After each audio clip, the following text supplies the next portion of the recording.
اعوذ باللہ من الشیطان الرجیم بسم اللہ الرحمن الرحیم الحمد للہ الذی نور قلوب العارفین بنور معرفتہ واثبت فؤاد انبیائہ و اولیائہ بقصص الانبیاء والمرسلین واکمل ایمان المسلمین والمؤمنین بولایت علی امیر المؤمنین علیہ السلام.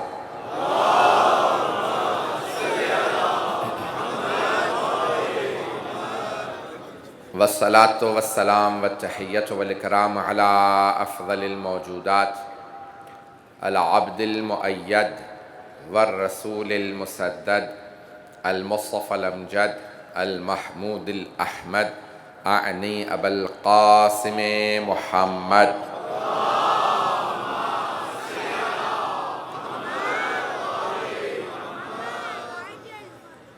وعلی روحہ ونفسہ وسحرہ ووصیہ سید الاتقیاء والاصفیاء مولا الموالی امام المتقین علی بن ابی طالب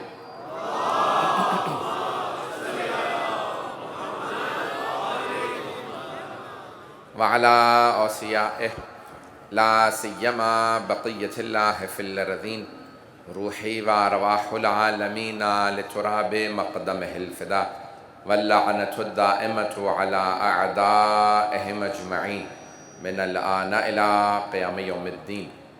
أما بعد فقد قال الله الحكيم في كتابه الكريم بسم الله الرحمن الرحيم إنما يريد الله ليذهب عنكم الرجس أهل البيت ويطهركم تطهيرا.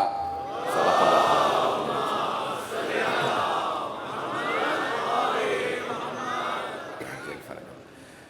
آیت تطہیر کے عنوان سے سلسلہ مجالس جاری ہے. یہ 5 مجالس جناب سیدہ سلام اللہ علیہا کی عظمت و بیان کے لیے شروع کیا گیا ہے. خود نشر پاک میں اس کا 2 سال ہے. مطالب پیش کروں گا کہ آیت تطہیر میں نے کل صرف شان نزول پیش کیا تھا. آج ترجمہ پیش کرنا چاہتا ہوں اور ترجمے کے ساتھ چند جملے تفسیر کی اور موضوع کل جاری رکھوں گا. کہ مشہور و معروف آیت ہے. قرآن کے ہر سورہ کا ایک نام ہے لیکن بہت سی آیات اتنی اہمیت کی حامل ہیں کہ آیات کے بھی نام ہیں. آیات کے بھی نام ہے قرآن کریم کے اندر. جیسے آیت الکرسی آیت ہے لیکن آیت کا نام ہے. جیسے آیہ مودت آیت ہے لیکن آیت کا بھی نام ہے. جیسے آیہ ولایت آیت ہے لیکن آیت کا بھی نام ہے. جیسے بہت سی اور آیات، لیکن ایک آیت پیش کر رہا ہوں جس کو کہتے ہیں آیت تطہیر. تو کوئی پاک ہستیاں ہیں نا کہ جن کی پاکیزگی کا اللہ اعلان کر رہا ہے. اور اللہ شروع کرتا ہے اس آیت کے اس حصے کو انما یرید اللہ لیذہب عنکم الرجس اہل البیت ویطہرکم تطہیرا. انما کلمہ حصر ہے. یہ کسی سے متعلق ہوتا ہے، یعنی کسی سے وابستہ ہوتا ہے، کسی فعل سے، فعل مضارع سے وابستہ ہے. یہاں 3 فعل مضارع آئے ہیں. تھوڑی سی ادبی بحث کروں گا، علم ادب، علم عربی ادب کی بحث کروں گا، لیکن میرا پورا یقین ہے کہ آپ سب میرا ساتھ دیں گے اور میں بات کو پہنچا پاؤں گا. تو اب انما حصر ہے، تاکید کے لیے آتا ہے، بتاتا ہے کہ کن سے متعلق ہے، محدود کرتا ہے. یہ سب کے لیے نہیں ہے، حکم خاص کے لیے ہے. کچھ لوگ پہنچ گئے ہیں. میں ایک اور آیت شاید اشارہ کر دوں تو آپ لوگ فوراً پہنچ جائیں. انما ولیکم اللہ ورسولہ والذین آمنوا الذین یقیمون الصلاۃ ویؤتون الزکاۃ وہم راکعون. بے شک کہ تمہارے ولی اللہ ہیں، اللہ کے رسول ہیں، اور مومنوں میں سے وہ جو نماز قائم کرے حالت رکوع میں زکوٰۃ دیں. تو وہاں پہ بھی انما آیا ہے، یعنی حصر کے لیے آتا ہے. اللہ جب محصور کرنا چاہے کہ بس انہی کے لیے ہے تو اللہ لفظ انما استعمال کرتا ہے. حصر کے لیے آتا ہے. بات واضح ہو رہی ہے؟ تو اب یہاں پہ اللہ نے حصر کے لیے کہا انما یرید اللہ، بے شک کہ اللہ کا یہ ارادہ ہے. بہت سے لفظ استعمال ہوئے اردو میں. ایک لفظ ہے بس، کہ بس اللہ کا یہ ارادہ ہے، یعنی جس کے ارادے کا نتیجہ کل کائنات ہے. یہ والا ارادہ اتنا اہم ہے کہ اللہ کہہ رہا ہے وہ باقی سارے ارادے ایک طرف، اللہ کا تو بس یہ ارادہ ہے. بھئی کچھ لوگ پہنچ رہے ہیں. اب آئیے ذرا میں ایک اور آیت پیش کر دوں. انما امرہ، وہاں پہ بھی اللہ نے انما کہا، سورہ یاسین. انما امرہ اذا اراد شیئا ان یقول لہ کن فیکون. اللہ کا امر تو یہ ہے کہ جب وہ ارادہ کرتا ہے تو چیزوں سے کہتا ہے ہو جاؤ اور وہ ہو جاتی ہیں. کون فیکون. تو اللہ نے وہاں پہ بھی انما کہا. تو اللہ اپنا ارادہ سمجھا رہا ہے کہ کن فیکون کی منزل ہے اس کا ارادہ. کتاب التوحید شیخ صدوق نے لکھی ہے، 9 سال لگا کے مجھ حقیر نے اس کا انگریزی میں ترجمہ کیا ہے، تو اس لیے جو پیش کر رہا ہوں ذمہ داری سے وہاں سے پیش کر رہا ہوں. چھٹے امام سے پوچھا، کم مولا کیا واقعاً ایسا ہی ہے کہ اللہ چیزوں سے کہتا ہے ہو جاؤ اور چیزیں ہو جاتی ہیں؟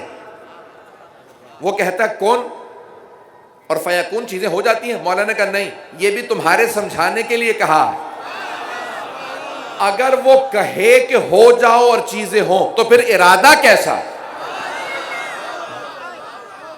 ارادہ کیسا؟ اس کا ارادہ تو یہ ہے کہ بس وہ ارادہ کرتا جاتا ہے، چیزیں ہوتی چلی جاتی ہیں. تو اس کا ارادہ ایسا ہے. وہ اللہ جس کا ارادہ ایسا ہو وہ کہتا ہے انما یرید اللہ. اس اللہ کا ارادہ بس یہ ہے اے اہل بیت کہ رجس کو آپ سے دور رکھے اور آپ کو ایسا پاک و پاکیزہ رکھے جیسا پاک و پاکیزہ رکھنے کا حق ہے. اب آئیے، تو کچھ علماء نے لکھا ہے کہ یہ انما ارادے سے متعلق ہے، تو ترجمہ یہی بنے گا جو میں نے ابھی پیش کیا. اللہ کا بس یہ ارادہ ہے جس کے ارادے کا نتیجہ کل کائنات. وہ کہتا ہے نہیں، کچھ بھی ارادہ نہیں جو یہ ارادہ ہے، یعنی جو اس ارادے کی اہمیت ہے وہ کسی ارادے کی نہیں. دوسرا بھی سن لیجیے ترجمہ.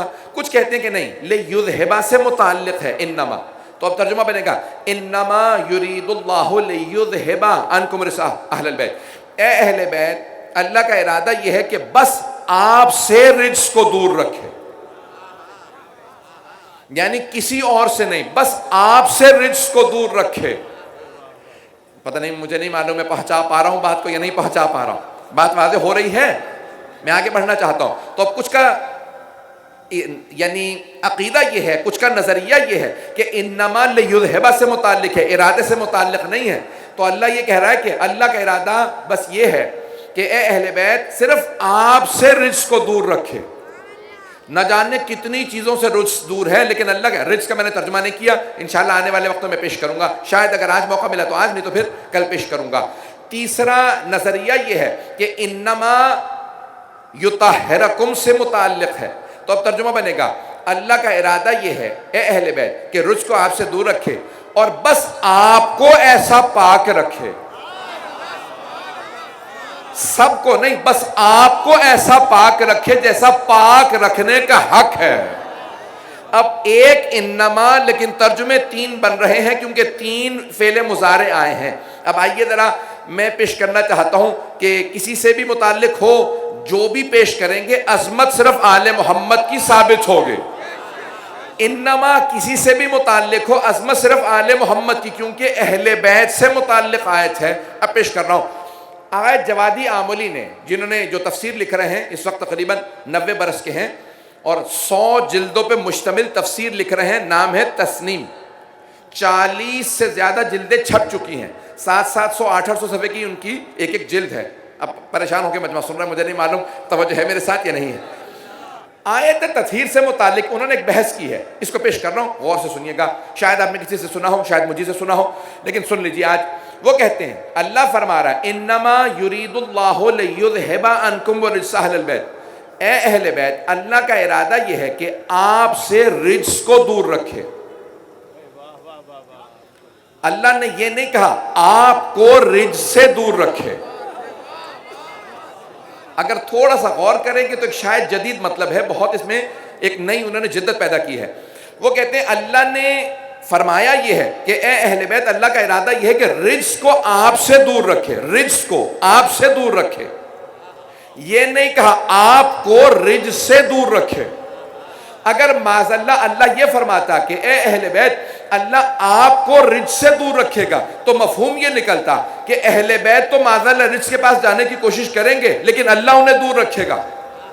لیکن نہیں، اللہ نے یہ فرمایا ہے اے اہل بیت اللہ کا ارادہ بس یہ ہے کہ رجس کو آپ سے دور رکھے، یعنی رجس آنے کی کوشش کرے گا لیکن میں دور رکھوں گا نہیں۔ توجہ آغا جوادی عملی کہتے ہیں اللہ فرمائیے رہا اے اہل بیت اللہ کا ارادہ یہ ہے کہ رجس کو آپ سے دور رکھے، یعنی رجس آنے کی کوشش کرے گا میں دور رکھوں گا، رجس آل محمد کے پاس آنے کی کوشش کرے گا لیکن اللہ دور رکھے گا۔ اللہ فرما رہا ہے اے اہل بیت رجس آنے کی کوشش کرے گا میں دور رکھوں گا۔ تو اب بات واضح ہو گئی نا، جو آل محمد کے پاس نہ آئے وہ رجس ہے۔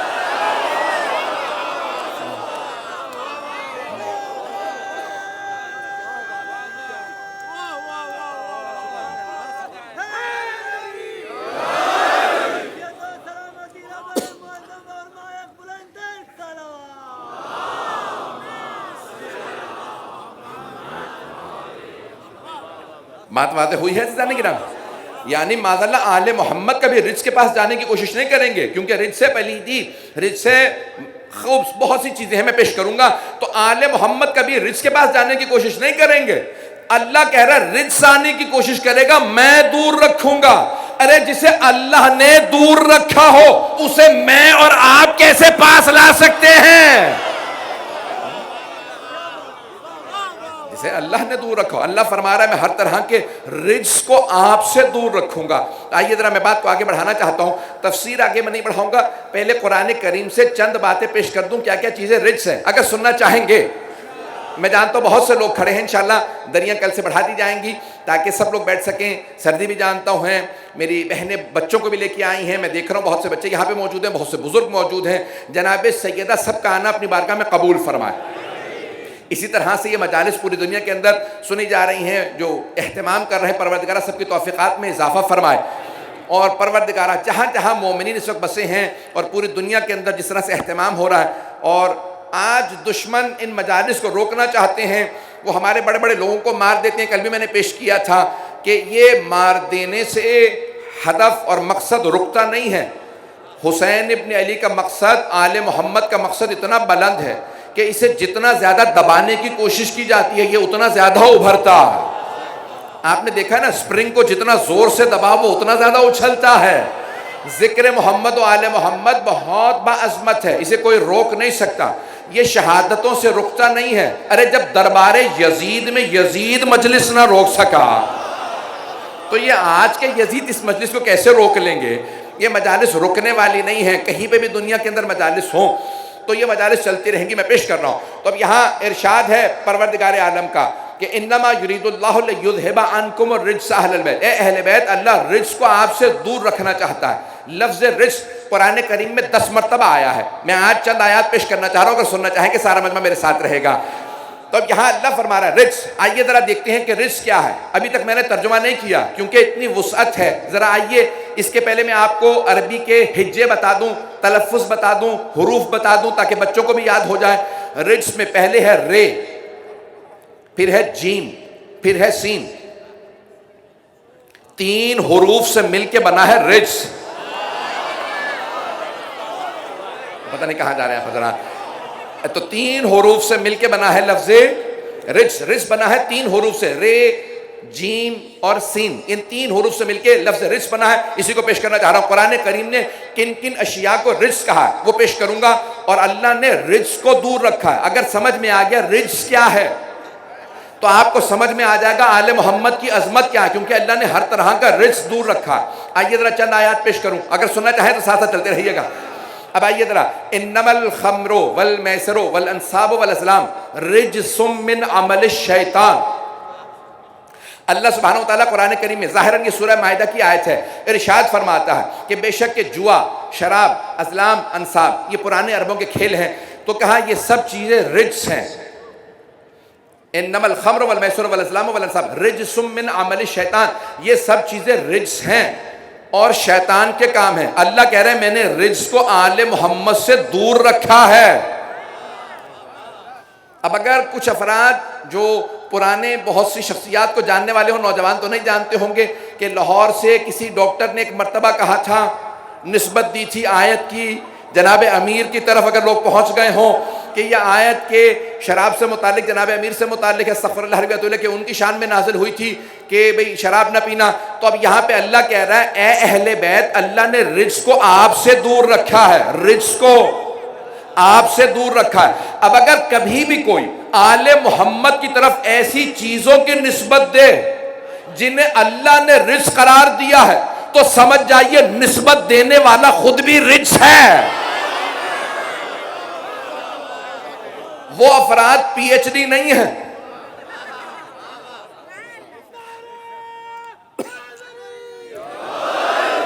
بھئی ایسے افراد پی ایچ ڈی نہیں ہیں. یہاں پہ ان کے نام میں اگر پی ایچ ڈی آ جائے تو سمجھ لیجئے پھرا ہوا دماغ ہے. سخت جملہ کہتا ہوں تو معذرت کے ساتھ, لیکن جواب دینا ضروری سمجھتا تھا اس لیے میں نے کہہ دیا. وہ پھرا ہوا دماغ ہے جو علی کو نہ سمجھے اور کبھی کسی غلط چیز کی نسبت دے, سمجھ لو وہ خود بھی رجس ہے. عزیزان گرامی, اللہ فرما رہا ہے اے اہل بیت میں ہر طرح کے رجس کو آپ سے دور رکھوں گا. آئیے ذرا میں 2 آیات اور پیش کرنا چاہ رہا ہوں. میں بہت زیادہ کھل کے نہیں پڑھ سکتا ہوں, میری آپ مجبوریاں سمجھ رہے ہیں. عزیزان گرامی, تو اب یہاں پہ اللہ فرما رہا ہے اے اہل بیت میں ہر طرح کے رجس کو آپ سے دور رکھوں گا. ایک آیت اور سن لیجئے, فَاجْتَنِبُوا رِجْسًا مِنَ الْأَوْثَانِ وَاجْتَنِبُوا قَوْلَ الزُّورِ. مجھے معلوم ہے یہاں بڑے بڑے اہل علم موجود ہیں اور تمام شیعہ سنی بھائی سن رہے ہیں. اب اللہ قرآن کیا, میں کچھ بھی پیش کر رہا ہوں قرآن سے پیش کر رہا ہوں. فَاجْتَنِبُوا رِجْسًا مِنَ الْأَوْثَانِ وَاجْتَنِبُوا قَوْلَ الزُّورِ. یہاں اللہ نے 2 رجس اور گنوائے ہیں. اوثان کہتے ہیں جمع ہے وثن کی, وثن کہتے ہیں بت کو.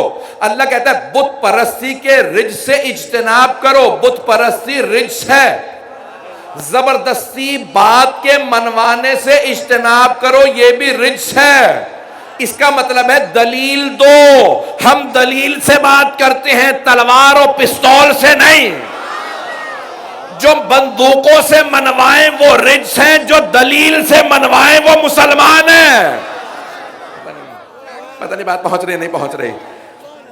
عزیزان گرامی, قرآن کریم کہہ رہا ہے زور گوئی زبردستی بات منوانا رجس ہے, بت پرستی رجس ہے, بت پرستی رجس ہے. اگر میں بات پہنچا پاؤں, ایک اشارہ کروں گا, شاید میں بات پہنچا پاؤں شاید پہنچا نہ پاؤں, لیکن میں اشارہ کر کے آگے بڑھ جاؤں گا جن تک بات پہنچ جائے. تو ہمارے تمام کے تمام مسلمان بھائی کہتے ہیں, ہم کہتے ہیں علی ہے علیہ الصلوۃ والسلام. باقی تمام مسلمان کہتے ہیں کہ نہیں, علی ہے کرم اللہ وجہہ. علی ابن ابی طالب علیہ الصلوۃ والسلام وہ کہتے ہیں وہ ہیں کرم اللہ وجہہ, اللہ نے ان کے چہرے پہ کرم کیا. وہ کہتے ہیں سارے صحابہ ہیں رضی اللہ عنہم, علی ہے کرم اللہ وجہہ, اللہ نے ان کے چہرے پہ کرم کیا. تو ذرا پوچھئے سارے مسلمانوں سے اللہ نے کیا کرم کیا ہے جناب امیر کے چہرے پہ, علی بن ابی طالب کے چہرے پہ. تو وہ کہتے ہیں علی کے چہرے پہ اللہ کا کرم یہ ہے کہ رسول خدا کے اعلان رسالت سے پہلے تمام صحابہ بتوں کے سامنے سجدے کرتے تھے, لیکن علی کی پیشانی کبھی بھی بتوں کے سامنے نہیں جھکی. اس لیے اللہ کا یہ علی کے چہرے پہ کرم ہے, اسی لیے وہی وجہ اللہ بھی ہیں. پتہ نہیں لوگ ہیں یا نہیں ہیں. تو علی کے کرم اللہ وجہہ ہیں, علی کے چہرے پہ اللہ کا کرم ہے, ان کے چہرے پہ اللہ کا کرم. کیا کرم ہے؟ علی کی پیشانی کبھی بتوں کے سامنے نہیں جھکی. عزیزان گرامی, اللہ فرما رہا ہے قرآن کریم میں اے اہل بیت میں ہر طرح کے رجس کو آپ سے دور رکھوں گا. توجہ ہو سارے مجمع کی, اے اہل بیت میں ہر طرح کے رجس کو آپ سے دور رکھوں گا. بت پرستی ہے رجس, اللہ نے اہل بیت سے رجس کو دور رکھا ہے. اب میں نے ایک مثال آپ کو دکھا دی, وہ ہے علی ابن ابی طالب. اسلام کا اعلان نہیں ہوا, پیغمبر نے اعلان رسالت نہیں کیا, لیکن علی کی پیشانی بتوں کے سامنے نہیں جھک رہی. تو اللہ نے کرائیٹیریا بتا دیا, میزان بتا دیا, اگر کبھی اختلاف ہو یہ اہل بیت میں ہے یا نہیں ہے تو اسلام سے پہلے کی زندگی دیکھ لینا, جو بتوں کو سجدے کرتے رہے وہ اہل بیت میں نہیں ہے, چاہے وہ مرد ہو یا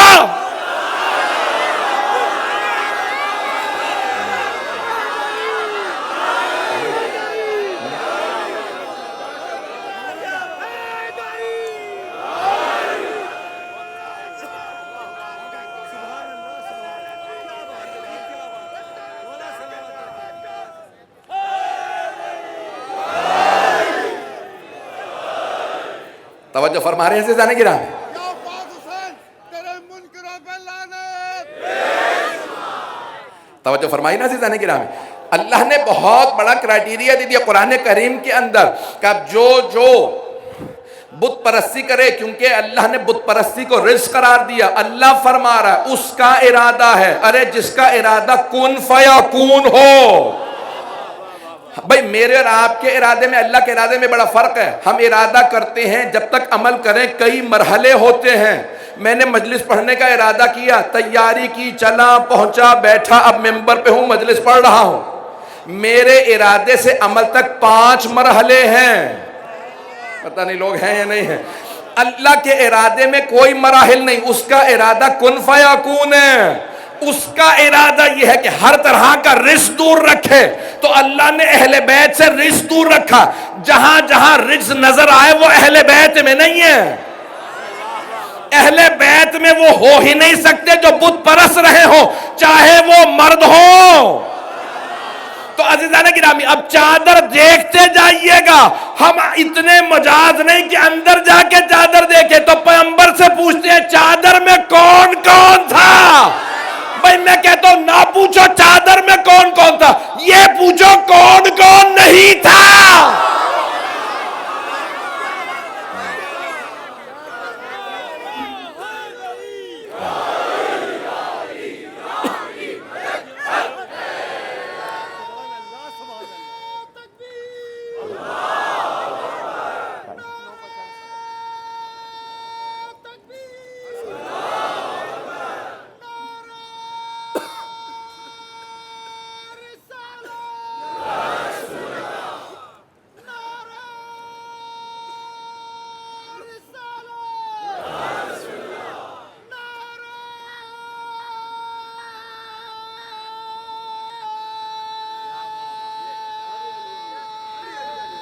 ماشاءاللہ ماشاءاللہ.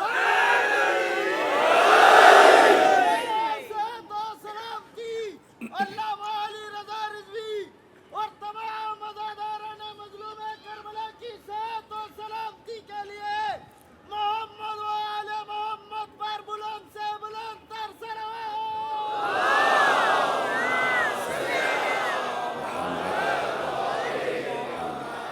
توجہ ہے عزیزان گرامی؟ تو اللہ سبحانہ و تعالیٰ نے اتنا بڑا، میں نے یہ ساری تمہید باندھی ہے. میں دیکھ رہا تھا بہت سے چہرے بھی پریشان ہیں کہ مولانا نے اتنا پیچیدہ کی موضوع لے لیا ہے. میں نے تمہید باندھی تھی لیکن میں نے نتیجہ دے دیا آپ کی خدمت میں. اچھا جانے گرامی علمی موضوع ہے لیکن قرآن کریم ثابت کرتا ہے عظمت آل محمد کو.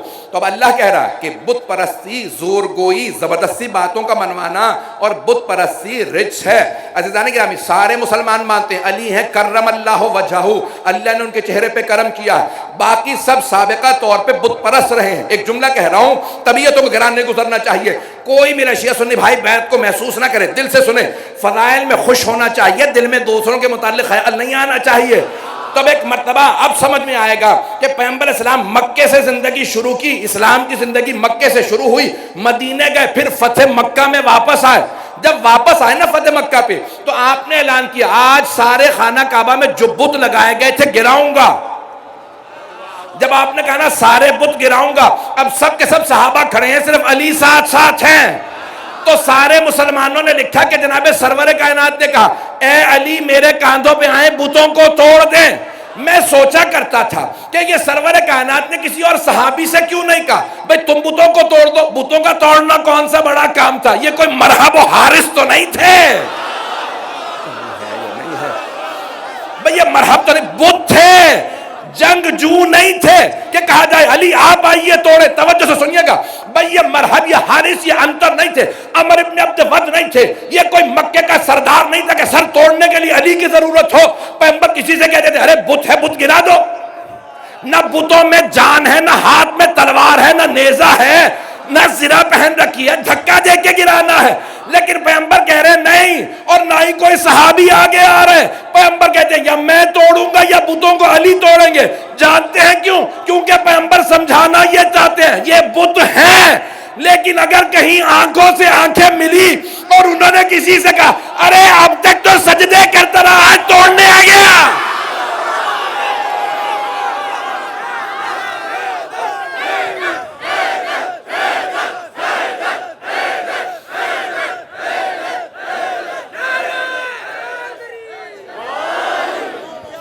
توجہ ہے عزیزان کی؟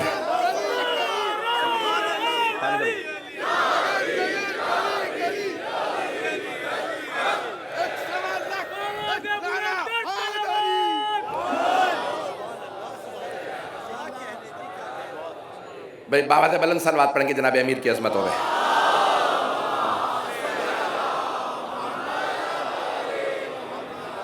توجہ فرمائیے عزیزان کرام. قرآن کے جس آیت کو دیکھتے چلے جائیں گے عظمت آل محمد واضح ہوتی چلی جائے گی. انما یرید اللہ لیذھب عنکم الرجس اہل البیت. اے اہل بیت، اللہ کا ارادہ تو بس یہ ہے کہ ہر طرح کے رجس کو آپ سے دور رکھے، ہر طرح کے رجس کو آپ سے دور رکھے. عزیزان گرامی، اب جو آل محمد سے اجتناب کر رہا ہے اسے سمجھائیے اجتناب نہ کرو، آ جاؤ. یہ بچنا کسی بری بات کی علامت ہے.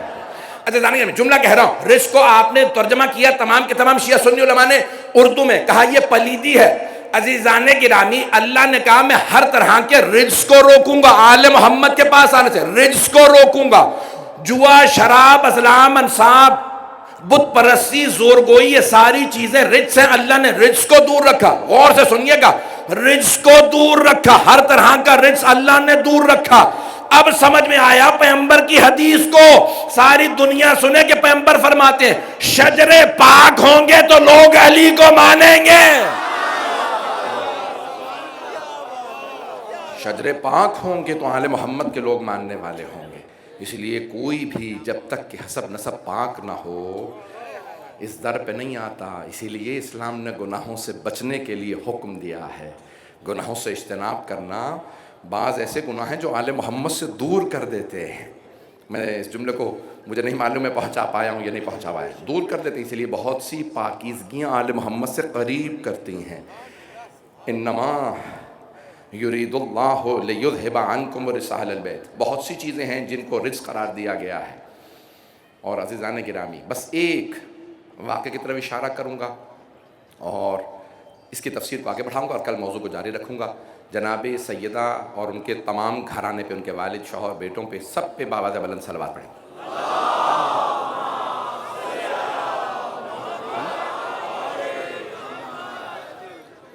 میں ابھی کیونکہ مجلس پڑھ کے بعض کا آتا ہوں، وہ پھر دوسری مجلس بھی جانا ہوتا ہے، اس لیے پورے ذہن پہ سوار رہتا ہے موضوع. عزیزان گرامی، ایک روایت پیش کرنا چاہتا ہوں، بہت زیادہ کھل کے کسی کا بھی نام نہیں لوں گا. یہ روایت کو غور سے سنیے گا، شاید بہت سے مسائل ہمارے نوجوانوں کے لیے، بچوں کے لیے حل ہو جائیں. روایت کو بڑے بڑے علماء نے اپنی کتابوں میں درج کیا ہے کہ جب جناب سیدہ سلام اللہ علیہا کا حق چھین لیا گیا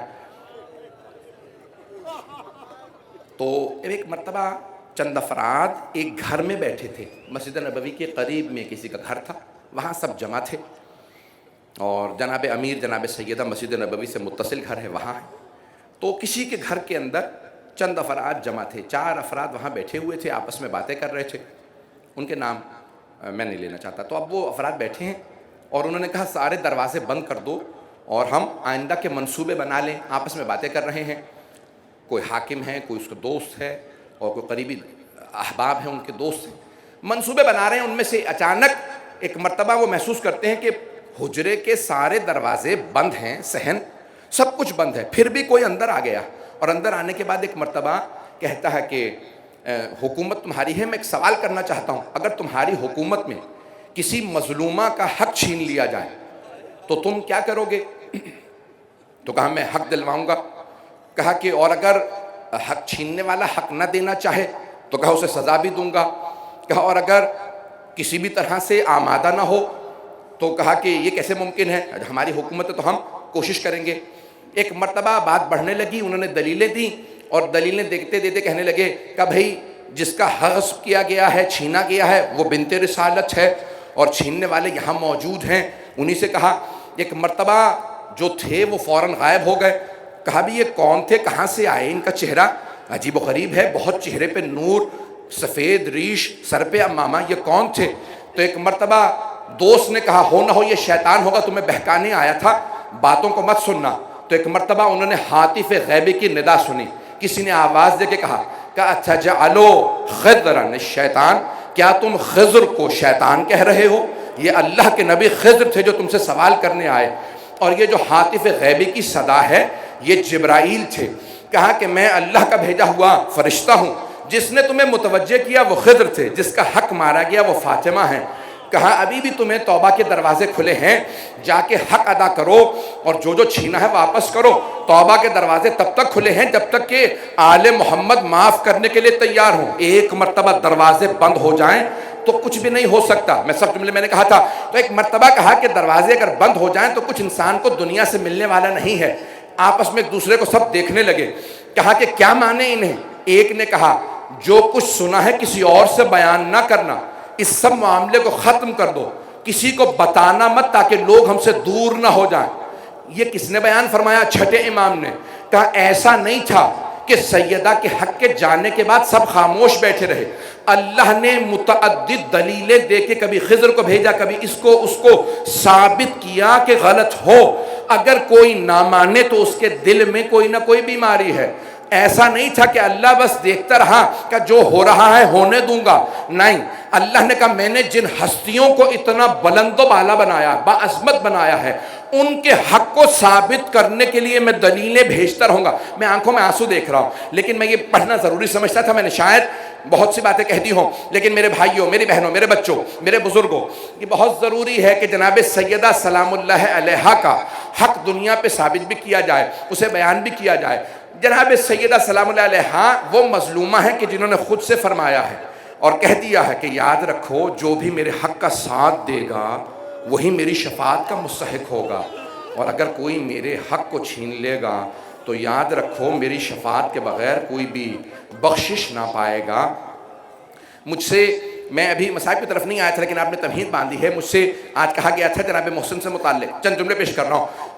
3 بیٹے ہیں جناب سیدہ کے، 2 سے نسل چلی ہے، امام حسن، امام حسین، اور جناب محسن کی شہادت ہو گئی. یہ جناب محسن کی شہادت نہیں ہے، 1/3 سادات کو مار دیا گیا ہے. میں جملہ بہت سخت کہہ رہا ہوں، میں جانتا ہوں. 1/3 سادات یہ جناب سیدہ کی ہی نسل سے ہوتے. میں جانتا ہوں میں نے باتیں سخت کہی ہیں لیکن میں پھر بھی توجہ چاہتا ہوں مجمع کی اپنے ساتھ. تو اب یہ کون کون سے پہلو ہیں؟ تاریخ میں چند ایسے بیٹے ہیں جن سے متعلق سوال کیا گیا ائمہ اہل بیت سے. اب میرے ساتھ توجہ کیجیے گا، بس میں ایک تمہید باندھ لوں، اس کے بعد مسائل پہ آؤں گا، بھی نہیں آتا. چند ایسی اولادیں ہیں جن سے متعلق خود صاحب اولاد نے سوال بھی کیا اور گلہ بھی، شکوہ بھی کیا. جن میں پہلی ہستی جناب محسن ہے کہ اس ماں نے سوال کیا ہے اس بچے کا کیا جرم تھا. قرآن میں ایک آیت ہے بِأَيِّ ذَنبٍ قُتِلَتْ. مشرکین و کفار سے سوال کیے جائیں گے کہ تم نے اپنی بیٹیوں کو زندہ کیوں دفنایا تھا؟ تو کہا اسی طرح سے بہت سے مظلومین سے متعلق سوال کیا جائے گا، انہیں کیوں شہید کیا گیا تھا.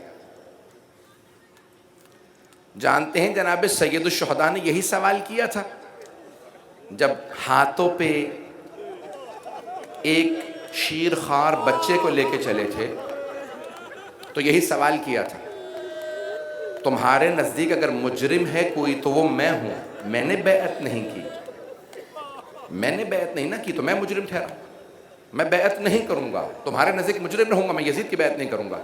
لیکن اس بچے کا کیا جرم ہے، اسے کیوں پیاسا رکھے ہوئے ہو؟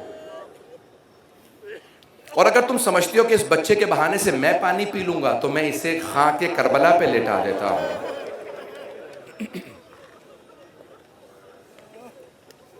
دو پہلوؤں کو پیش کرنا چاہتا ہوں.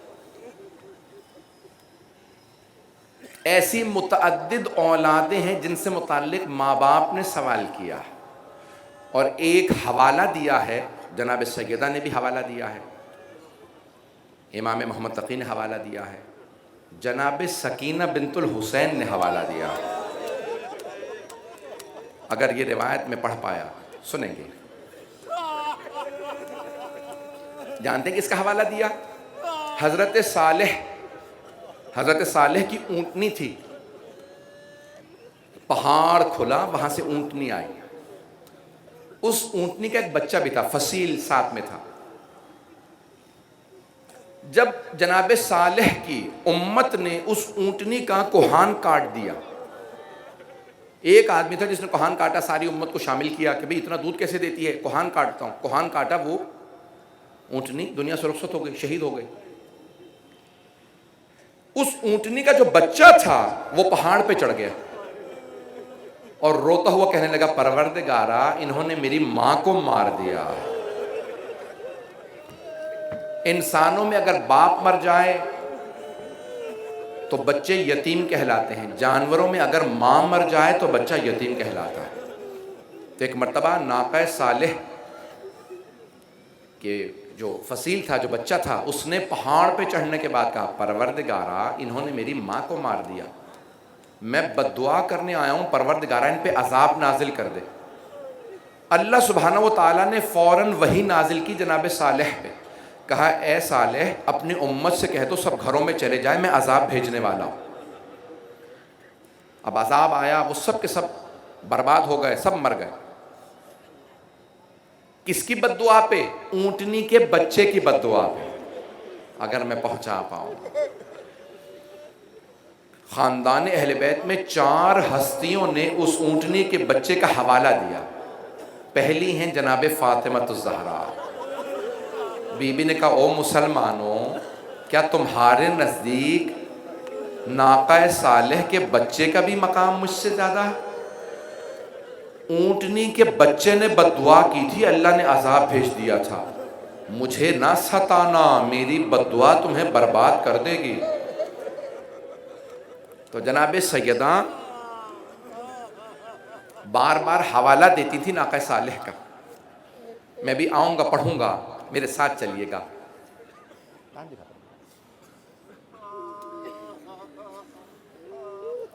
دوسری ہستی جناب سکینہ بنت الحسین ہے.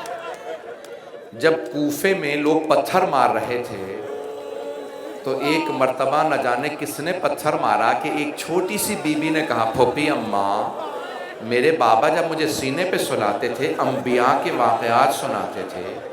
پھوپھی اماں میرے بابا نے مجھے نبی صالح کا واقعہ سنایا تھا. پھوپھی اماں کیا میرا مقام زیادہ ہے یا حضرت صالح کی اونٹنی کا مقام زیادہ تھا؟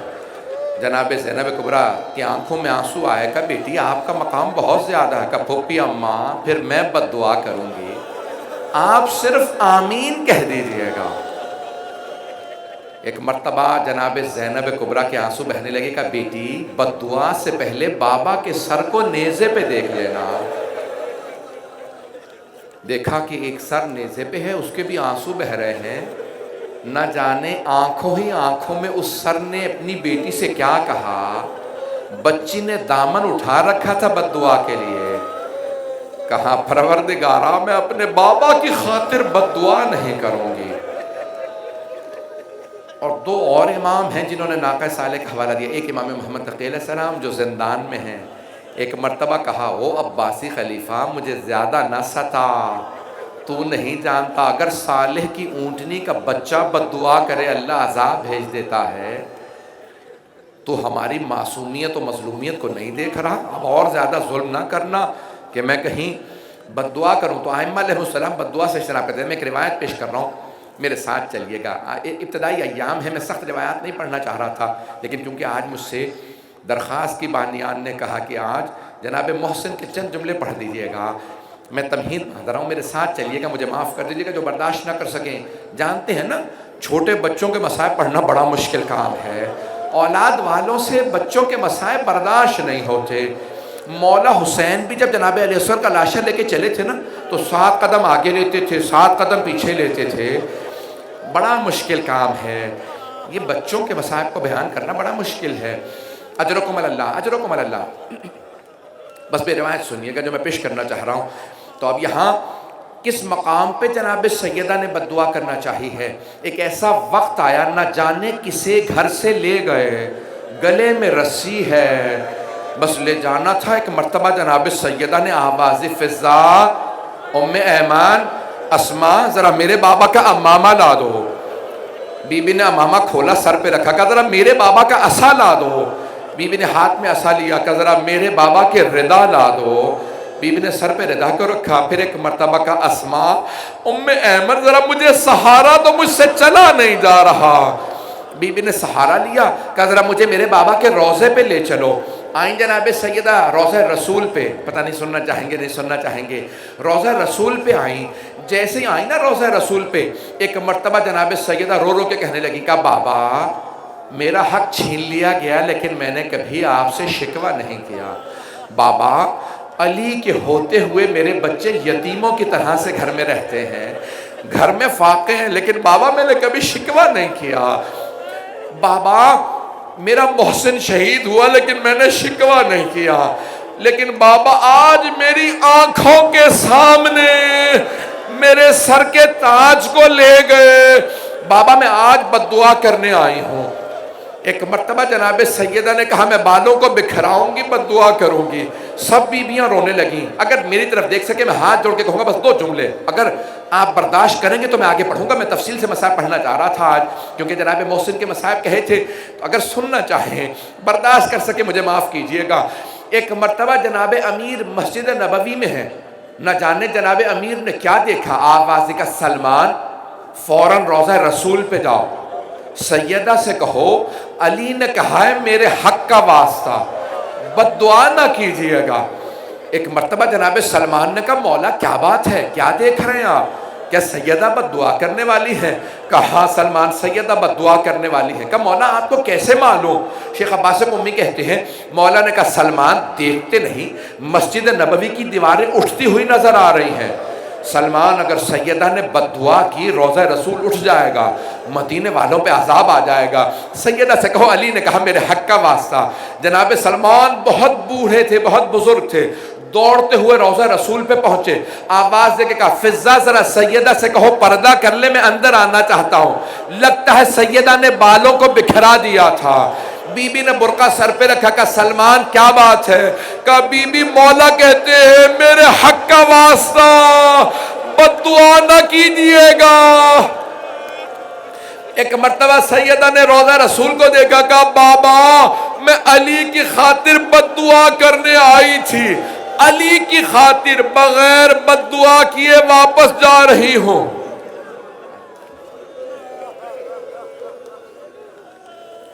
2 سے 4 منٹ کی زحمت دوں گا، بس بے نوحہ خان آ چکے ہیں، ابھی آپ ماتم کریں گے، 2 جملوں کی زحمت دے رہا ہوں۔ آج ایک جملہ کہنا چاہتا ہوں، آپ جانتے ہیں نا کہ جب انسان زخمی ہوتا ہے کوئی چیز اس پہ گر جائے اور اگر شکم میں اس بی بی کے کوئی محسن رہا ہو، جب کوئی چیز وزنی گر جاتی ہے نا، کوئی دروازہ گر جائے تو بچے شہید ہو جاتے ہیں، بس دروازہ گرنا تھا کہ ایک مرتبہ بی بی نے آواز دی فضہ الیکی، فضہ ذرا میری مدد کرنا میرا محسن شہید ہو گیا۔ یا بقیت اللہ، اے امام زمانہ آج آپ کو آپ کی دادی کا پرسہ دیتے ہیں، بس میں سخت جملے کہہ رہا ہوں مجھے معاف کر دیجئے گا۔ جناب فضہ نے آواز سنی فوراً دوڑتی ہوئی پہنچی، بس ایک جملہ کہہ رہا ہوں، وہاں پہ جناب امیر آئے، نہ جانے کسی کو اپنے ہاتھوں سے اٹھایا زمین پہ پھینکا اور ایک مرتبہ کہا اگر مجھے رسول خدا نے اجازت دی ہوتی میں اسی وقت قتل کر دیتا، لیکن مجھ سے پیغمبر نے وعدہ لیا تھا یا علی میرے بعد تلوار نہ اٹھائیے گا۔ میں ہاتھ جوڑ کے کہتا ہوں ذرا ایک جملے کی زحمت دے رہا ہوں، نہ جانے جب ان سب نے سنا نا علی جنگ نہیں کریں گے، کہ گلے میں رسی ڈالو، جیسے ہی مولا کو لے کے چلے بی بی نے ہاتھ بڑھایا، مولا کی ابا میں ہاتھ ڈالا کہ میں لے جانے نہیں دوں گی۔ ایک آدمی نے کہا چھڑواؤ، دوسرے نے ہاتھ میں تلوار ماری، جیسے ہی چلے بی بی نے کہا فضہ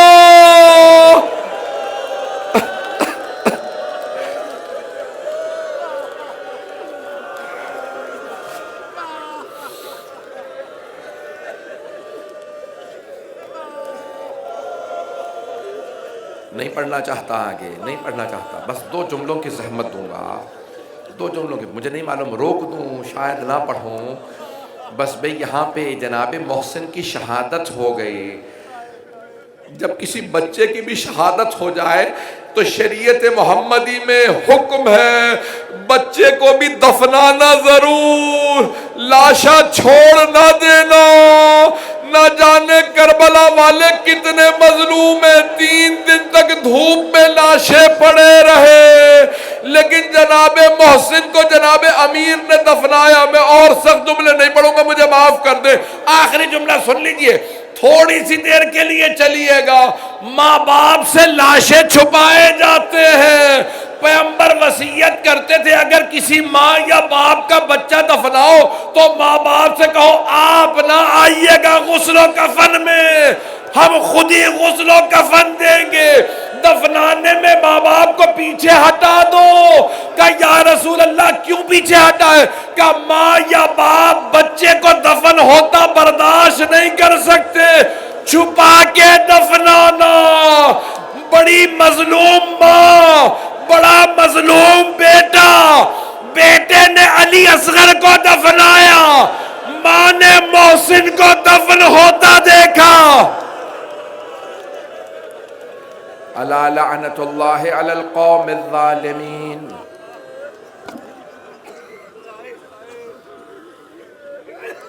وَسَيَعْلَمُ الَّذِينَ ظَلَمُوا أَيَّ مُنْقَلِبٍ يَنْقَلِبُونَ۔ 2 منٹ بیٹھے رہیں گے۔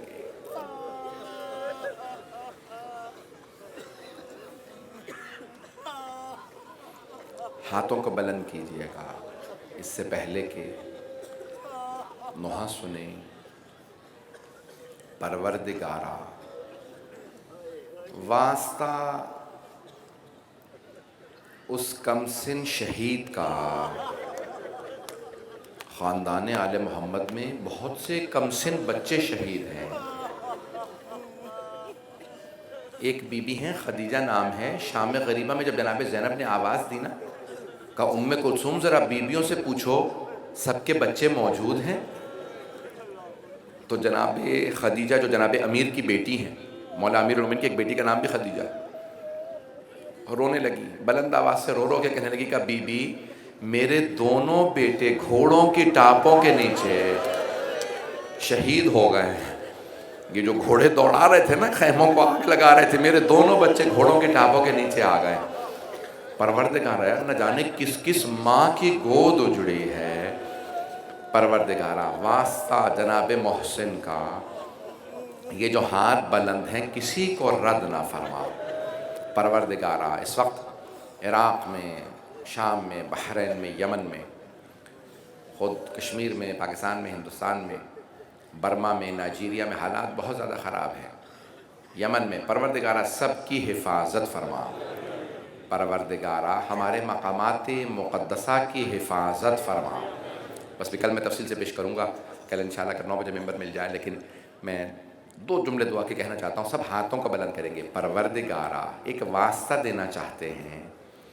پروردگارہ، ہم نے دنیا میں بچوں کے لاشیں دیکھے ہیں، لیکن کبھی نہیں دیکھا کہ ایک بھائی زنجیروں میں ایک چھوٹی سی بہن کو دفنائے۔